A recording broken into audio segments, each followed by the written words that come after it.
the new gig with the Raiders. How did this come up?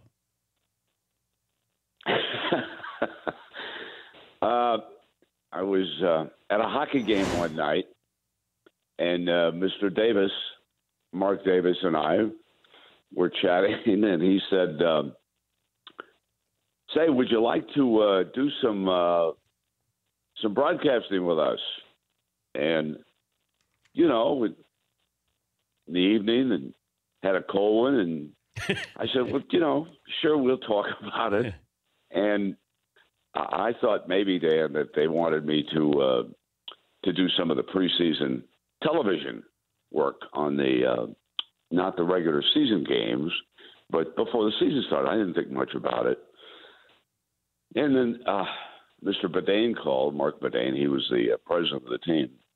And it suddenly dawned on me, they were talking about the full radio gig of doing every game. And so it started. I wasn't, I wasn't thinking about going back into the booth, but the more I thought about it, and especially with John Gruden going back to the sideline,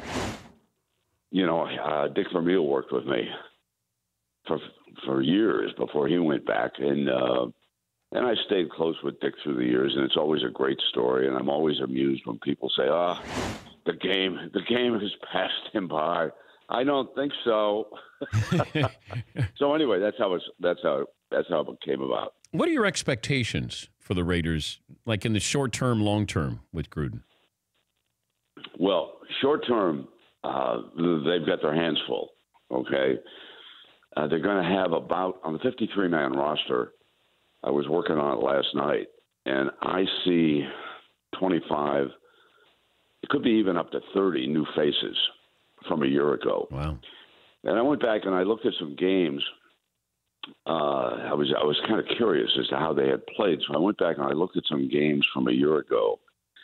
And to tell you the truth, the offense was kind of a hit and miss. I'm not sure whoever was running the offense for Jack Del Rio, it didn't strike me as someone who really knew how to operate an offense. And when Gruden was first with the Raiders, the one thing they could do is move the football. John knows how to do that. And Carr was up and down last year. When the team played well, it was because he was really at the top of his game.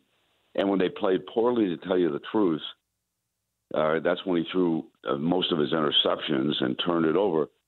But a lot of that is on the guys who were designing the plays. Amari Cooper was very hard to shake the double-team coverage. The safeties were always coming up over the top on him. So I think it's going to be a completely different team. But short term, I would say that Raider Nation should probably have some patience with what's going on. The defensive secondary was dreadful last year. They had only 5 interceptions, and that's just horrible. In the NFL, you've got a defense has to intercept 21, 24 passes in the course of a season to stay relevant.